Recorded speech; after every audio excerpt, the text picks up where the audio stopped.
Assalamualaikum semuanya. Sebelumnya saya ucapkan terima kasih karena masih terus mengikuti cerita bergambar di channel ini. Dan untuk kawan-kawan yang belum subscribe ke channel ini, dukung saya ya. Klik tombol subscribe dan klik logo lonceng untuk bisa berlangganan gratis di video cerita bergambar selanjutnya. Oke, sebagai imbalannya kali ini saya akan coba menggambar sekaligus bercerita tentang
ayah yang pertama kali membakar dupa kantil berjumlah 11 batang di perapian.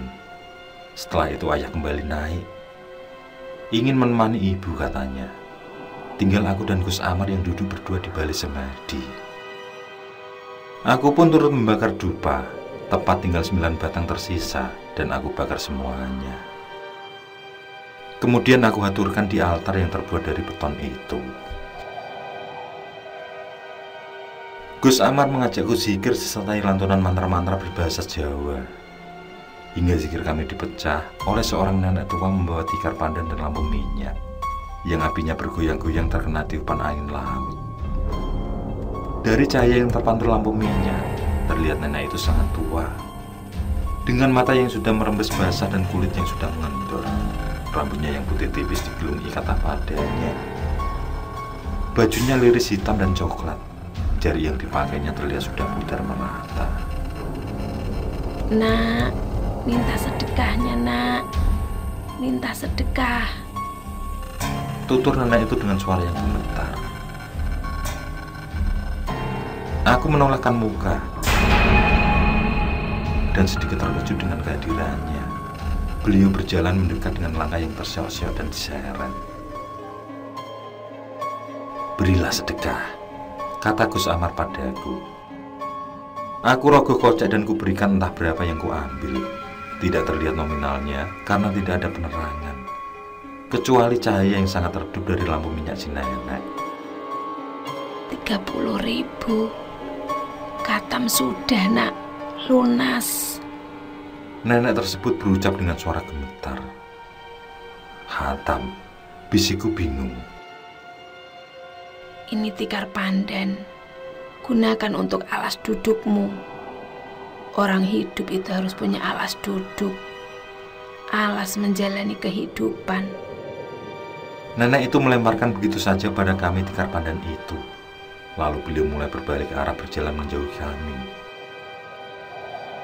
Kulihat dia keluar dari balik semedi dan dengan langkah tertatih menaiki tangga sambil berpegangan pada pegangan tangga yang terbuat dari besi. Kurasa nenek itu baru beberapa anak tangga naik. Lampu minyaknya tertiup angin kencang dan padam seketika. Entah kemudian nenek itu kemana. Wujudnya ditelan kegelapan.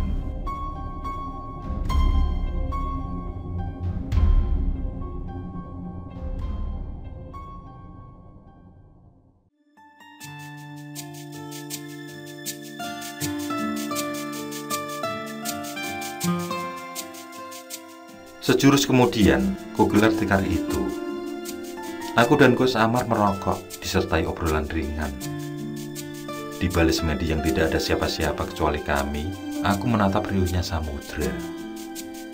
Tidak ada yang aneh, hanya perahu-perahu nelayan yang terlihat, terombang-ambing dengan lampunya menyala di tengah laut, bergelut dengan waktu demi harapan panjang. Sejenak, aku menengok jam tangan, tepat pukul 1 dini hari. Tiba-tiba aku dikejutkan dengan suara dari arah laut, persis seperti suara ayam, tapi lebih besar dan berat. Suara itu terus terdengar, bahkan semakin jelas. Sementara, kabut turun menutupi seluruh permukaan laut, menghilangkan setiap gambaran yang ada di sana, termasuk perahu para nelayan. Aku terheran-heran melihat semua itu. Kilat menyambar sambung menyambung, tidak ada jedanya.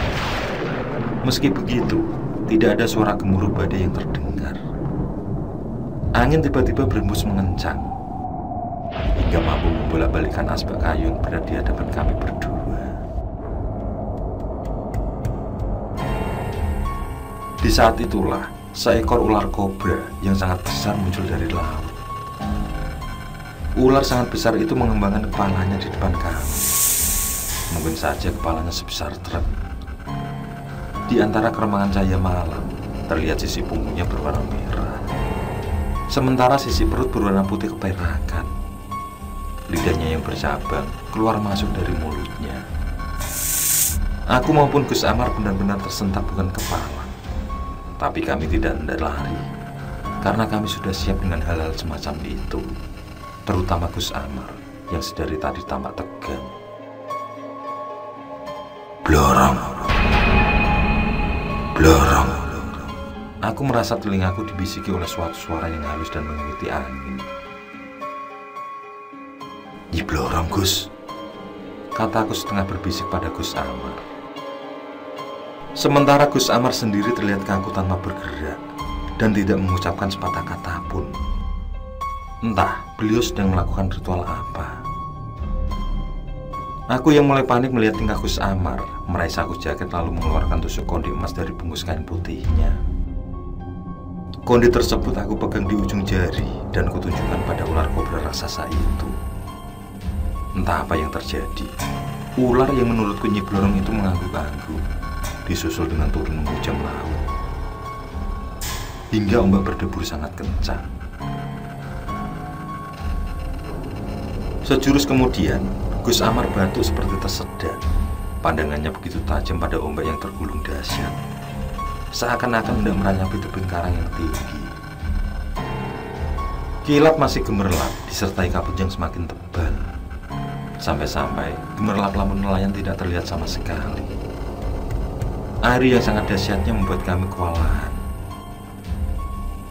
Kami merasa susah bernafas, walau kami sudah meringkuk. Tikar pandan itu pun terbang tidak tahu kemana. Sayup-sayup dari ujung laut dan kabut tebal itu muncul suara gemerincing lonceng dan suara tapak kaki kuda.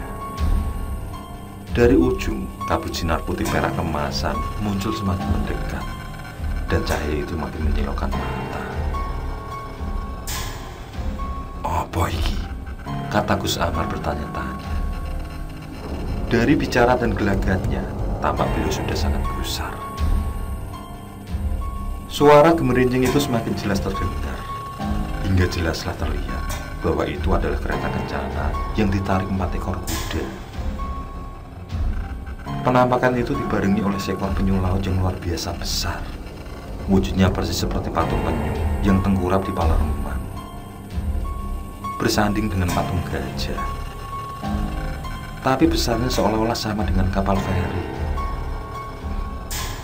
Gus Amar mengepal tangannya dengan kuat, bersiap jika sesuatu hal yang tidak diinginkan menimpa kami. Sementara aku yang seperti mempunyai keberanian berlebih menatap dengan seksama kemunculan hal gaib itu. Tampak ada 2 orang perempuan sangat cantik berada di atas kereta. Busana mereka hampir sama. Yang membedakan hanya ukuran dan ukiran mahkota serta selendang yang dipakai. Perempuan yang terlihat lebih dewasa di sisinya memegang tombak trisula berwarna putih, sementara perempuan yang lebih muda memegang cambuk kendali kuda. Perlahan, mereka menuju ke arahku. "Kanjeng Gusti Mbok Ratu, Kanjeng Gusti Putri," bisikku sambil menangkupkan kedua telapak tangan. Aku tetap pada posisi seperti itu, berharap bisa bertahan sampai beliau berdua ada di depan mataku. Tapi pikiranku mengarah pada Gus Amar yang mendadak bangkit dari posisi bersilanya. Dia seperti terseret menuju luar balai semedi, yang kemudian dia pun berjalan ke atas. Penglihatan Gus Amar tidak normal, apalagi jalan menuju atas, gelap sekali. Aku takut ia terperosok hingga masuk jurang laut. Atau mungkin ia malah tersasar ke hutan jati. Sesegera mungkin aku mengikutinya yang sudah agak jauh. Dan di saat itu aku masih menanggupkan tangan. "Dosang Betari, maafkan saya. Saya harus mengejar temanku daripada dia mendapat celaka. Maafkan saya," ucapku. Aku bergegas mengikuti Gus Amar. Dan beliau keluar dari sana. Tidak ada angin yang berembus kencang. Aneh. Padahal di dalam bangunan balai semedi itu, angin sangat dahsyatnya hingga aku pun tidak bisa bernafas.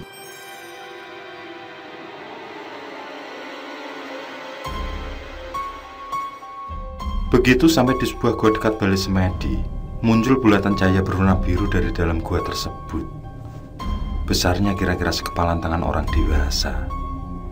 Cahaya itu sempat menghentikan langkahku dengan berputar-putar di depan wajahku. "Kanjeng Ratu, maafkan saya. Insya Allah saya akan ulangi jika ada kesempatan," ucapku. Setelah itu, bola cahaya biru tersebut menjurus ke arah hutan jati dan menghilang. Perasaanku yang tidak karuan kembali agak tenang saat melihat cahaya tersebut telah lenyap. Dan kembali aku berteriak memanggil Gus Amar, mencoba menghentikannya yang berlari. Gus Amar yang mendengar teriakanku menghentikan langkahnya dengan nafas memburu. Terlihat sikapnya yang sangat tegang, seakan ada bahaya yang sedang mengancam. Begitu tiba di sampingnya, aku langsung menanyakan perihal kenapa beliau meninggalkan aku. Yang kemudian Gus Amar menceritakan tentang sosok yang muncul. Dia adalah Ratu Penguasa Laut Selatan, yang kesaktiannya tiada tertanding oleh siapapun. Di saat Gus Amar masuk ke dimensi alam lain, beliau mendapat isyarat agar meninggalkan aku, karena ada sesuatu hal yang akan Kanjeng Ratu sampaikan padaku. Gus Amar yang merasa bertanggung jawab atas keselamatanku menolak permintaan tersebut. Dia bertekad akan terus mendampingiku selama berhadapan dengan Sang Ratu. Karena dianggap tidak menurut, maka Sang Ratu membuatnya mundur dari sampingku. Gus Amar yang coba melawan justru kualan dengan serangan Sang Ratu, hingga dia pun pergi meninggalkan aku. "Apa yang harus aku lakukan, Gus?" ucapku bimbang. Kalau aku diharuskan menemui Kanjeng Ratu, kenapa beliau tidak mencegah aku dengan kekuatannya saat mengejar Gus Amar? "Mungkin lain kali waktu saja kita kembali kemari," ucap Gus Amar yang kemudian mengajak menemui orang tuaku. Kami kembali ke musola. Ibu ternyata masih belum tidur dan malah berdiri di samping tiang musola dengan masih bermukena. Begitu melihat kedatanganku, beliau tampak penuh kegembiraan. "Aduh anakku," tangis ibu pecah sambil memelukku erat. Sementara Gus Amar terduduk lemas di bawah pohon sambil menyalakan rokok, sedangkan bapak meraih pundakku. "Alhamdulillah, selamat kue nak, ojo melu," kata ibu. Batinku, aku tidak ingin ikut ke Laut Selatan bersama Kanjeng Ratu. Aku hanya membayar hutang sesajen pisang emas yang kurang ketika aku masih dalam kandungan. Karena hal itu membuatku selalu dihantui penampakan selendang, sehingga membuat ketidaknyamanan dalam keseharianku. Semalaman kami berjaga tidak tidur. Aku dilarang tidur oleh Gus Amar. Karena ditakutkan aku akan diajak pergi ketika terlelap tidur, yang tentu saja pergi dan tidak akan pulang kembali.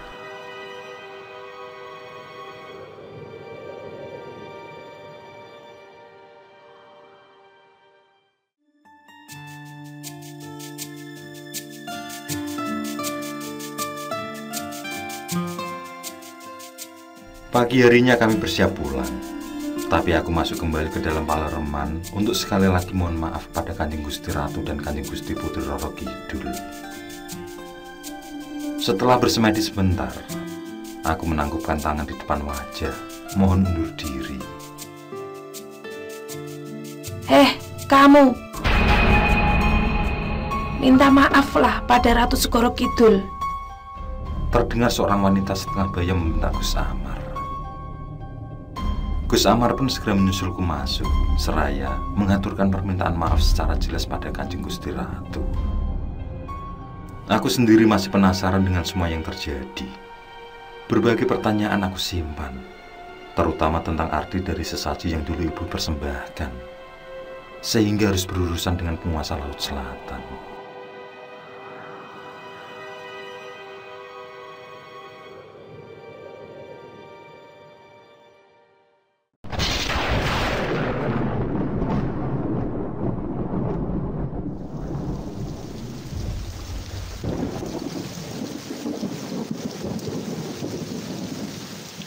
Hujan lebat mewarnai kepulangan kami ke Malang. Pikiranku masih dipenuhi ketidaktenangan, seolah belumlah terjawab semua.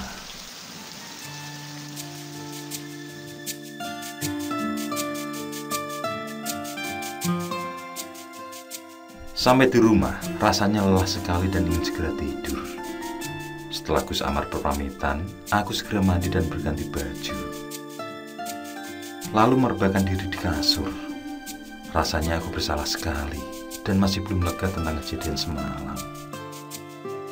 Ibu dan bapak juga tidak membahasnya sama sekali. Dalam kekalutan itu, aku bangkit dari tempat tidur dan menyalakan dupa. Ada kekhawatiran kalau danyang atau penduduk gaib dari Laut Selatan ada yang mengikutiku. Aroma dupa menyelimuti kamar. Aku membiarkan asapnya menyeruak begitu kuat. Kembali, aku baringkan tubuh ke tempat tidur, melepaskan lelah yang terasa. Tidak lama kemudian, aku pun terlelap, yang dengan cepat disusul alam mimpi.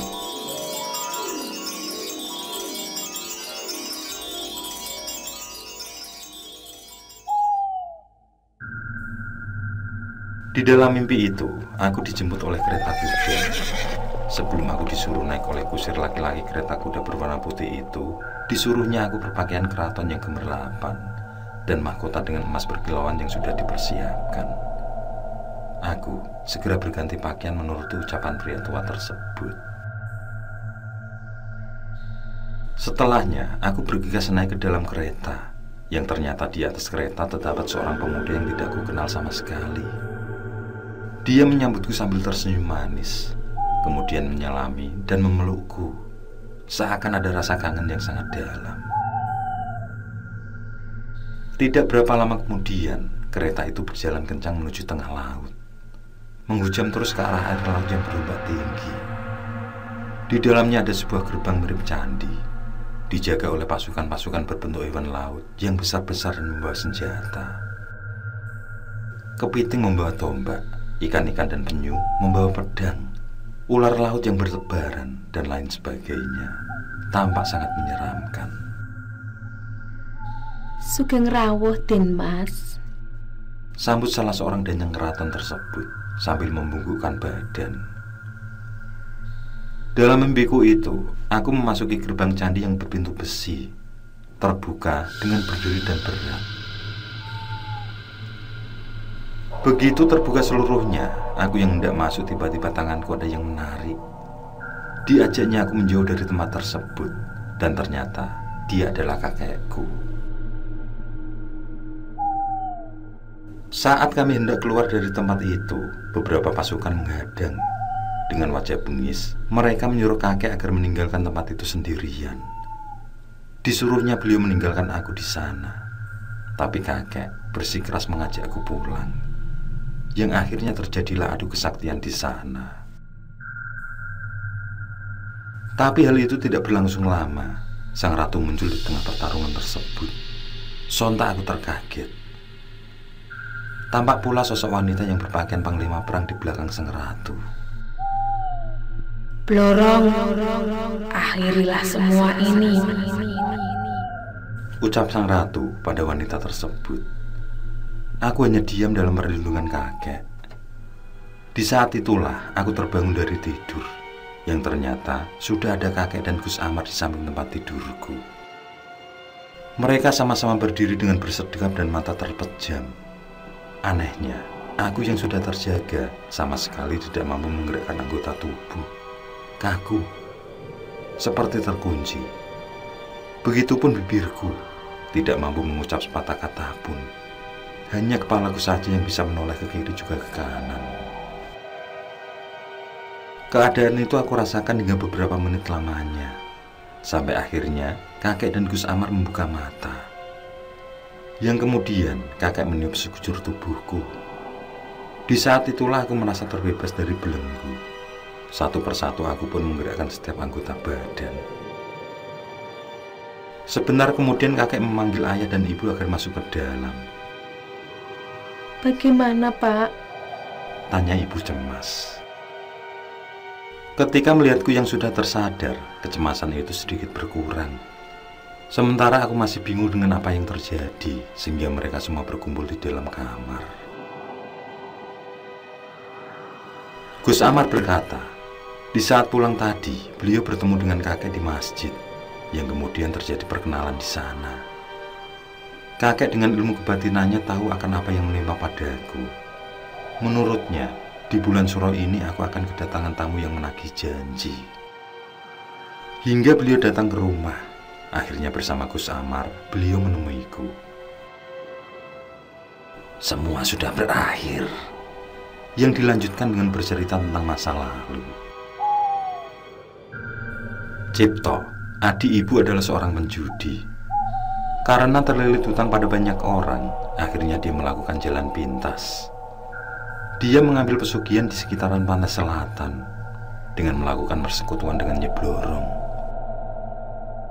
Dan dengan tega, dia menjadikan tumbal anak dari kakaknya sendiri, yaitu ibuku. Di saat anak pertama ibu lahir, dijadikanlah tumbal awal. Hingga saat ibu mengandungku, kakek menyuruh memberikan sesajen untuk menjauhi mara bahaya. Sesajen itu dimaksudkan agar sang ratu turun langsung untuk melindungi ibu dan bayinya. Dan dengan bantuan kakek, sang ratu menyetujui keinginan tersebut. Beliau melindungiku dari ancaman tumbal Nyi Blorong. Bayi itu pun terselamatkan. Cipto sendiri harus menanggung perbuatannya dengan kematian. Sedangkan aku tetap dijadikan tumbal selama sesajen itu belum lengkap. Dan di bulan Suro inilah aku harus melengkapi sesajen, yaitu setangkap pisang emas.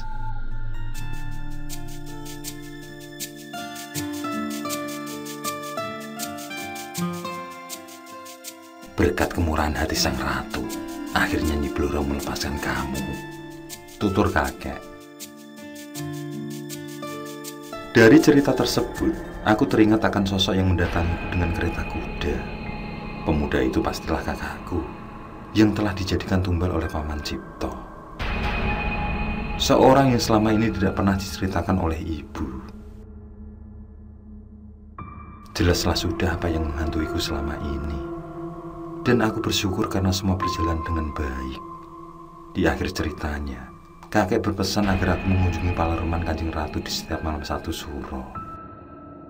Disuruhnya aku membawa tusuk konde untuk dijamas dengan air laut. Karena tusuk konde tersebut adalah peganganku agar terhindar dari keburukan, terutama dari Nyi Blorong jika sewaktu-waktu ingkar janji.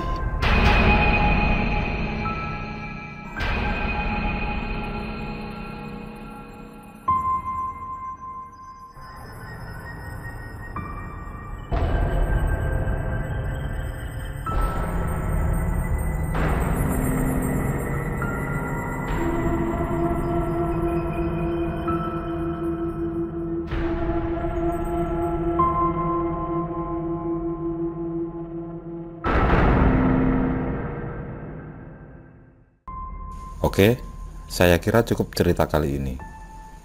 Untuk cerita-cerita lainnya, silahkan buka di bagian video dalam channel ini, di playlist cerita bergambar. Sekali lagi terima kasih ya. Jangan lupa like, komen, share juga boleh. Dan untuk yang belum subscribe, langsung klik tombol subscribe. Semangat berkarya. Akhirul kalam, wassalamualaikum warahmatullahi wabarakatuh.